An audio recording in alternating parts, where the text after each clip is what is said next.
I recently found out that my boyfriend, whom I was living with, was cheating on me with multiple women. I am typically a very intuitive person, and yet I had no idea. I don't want drama, and yet I'd like to reach out to these women. What do you recommend, and how do I get over this betrayal and love again? I think there's a lot of questions in this one question, actually, which is great. You're asking about, your intuition, and I would say don't be hard on yourself about that. I think you are very intuitive. I think that this was the lesson that you called in, so there was a reason why you were sort of like masked over. That the fog was there, that you didn't see it, and maybe looking back, you go, "Oh yeah, I saw a few of the warning signs." But again, do not be hard on yourself, because it's not that you missed them. It's that there was a reason why you weren't supposed to get those warning signs.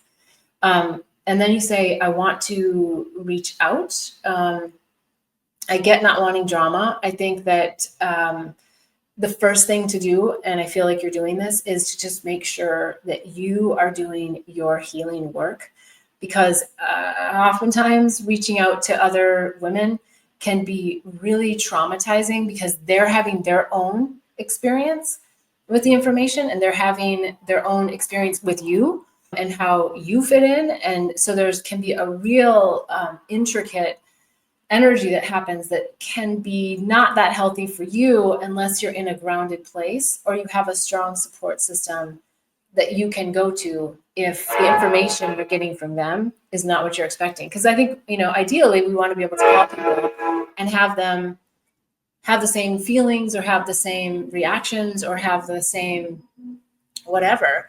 And oftentimes they don't, because they were in the relationship with your partner for their reasons and their lessons and their healing. And in some cases, they're not as expanded on their journey as you, and they're not actually even trying to get the lessons.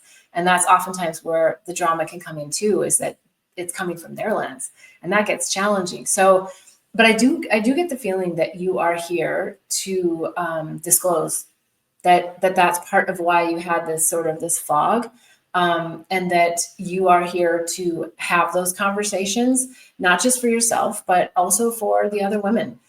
I think just only when you're in a place where you feel like you have a grounded sense about yourself, and that you think you can handle processing whatever it is that they're gonna push back to you, because it's never quite what we think, and it can get kind of sticky, and a lot of dynamics can happen as a result. So just really anchor into when the timing is right for you. And I would also say what's coming is that it's a neutral state. That's the way to gauge it. Like, where am I emotionally? Am I like, whoa, I'm so off the charts, like pissed off, or I'm this, or I'm sad, or I'm, where are you on that spectrum? And anywhere is fine. Anywhere is good. Just having the acknowledgement of where you're at will help you know when the time is right to actually have those conversations. Okay, I think I can speak about this neutrally. I've been speaking to my friends about this more neutrally. I can feel that I don't have the visceral reaction in my body when the topic comes up. Then okay, I'm in a better spot to actually have these conversations, because time heals all wounds, and it does help us to have more productive conversations with others, especially when they're over such horrible topics that we feel like, why am I even in this right now? And how, yeah, okay, so what do you recommend? I do recommend you reach out to them, but when you're in a neutral state and when you feel that you can stay grounded. And how do I get over this betrayal and love again? I think that's going to take time. I also feel like it's back to the message of just sticking with self-love. And I don't mean that just in like the basic sense. I mean that in the don't fall prey to your self-critic, because that often can be the hardest part to overcome, is why didn't I get it? Why didn't I see it? Why did I attract it? Especially if you're doing the work, and I feel like you are. We want to be hard on ourselves because we know we're creating our own lives. We're like, and why would I create that? But we do, and we do for specific reasons. And then we also have to find ways to love again deep within ourselves. But it oftentimes is rooted in our self-love, which means we are quieting the inner critic that's telling us that we shouldn't have done that. We shouldn't have, whatever the shoulds are and the coulds are, and yeah, I could have done something different. I should have done something different, and just staying with it. But this is what I did. I entered this relationship. I stayed in this relationship. I found this out when I did. And now I'm moving forward with all of the lessons that are coming afterwards. And I think just having that non-attachment, and I don't want to make it sound like I'm just like, wow, just don't be unattached, because it's not that easy. But it can be that easy when we come back to our, like, that's my mind. That's my mind saying that I want to stay in my heart, and I want to stay in my heart. And I know that I have big love within myself. I know I have the capabilities to love others with my big heart. And, I always feel that the bigger the break, the more light that can come in, unless you choose to close your heart. So when you close your heart, that's your choice. And you're here as a human to love yourself and love others and have some discernment. Not saying you didn't have it before. I'm saying now you have attracted a situation that is going to accentuate your discernment. You're practicing this skill set, and now you're at a whole nother level. And so when you enter into the next relationship, you'll look a little bit differently at things. You'll have healed something within yourself, and you will be exuding that bright white light again. And until you're there, it's okay. There's relationships coming for you all the time. And sometimes spending the time with our animals or our best friends or others, that's where we sort of get the oxytocin hits, and the friendship and the feeling like we belong and that we're part of something. It doesn't always have to be from the next partner. And so there's lots of ways I think that you can help overcome that betrayal. And that's focusing on those other people in your life that haven't betrayed you. And what are the traits that they have? And how do I feel when I'm with them?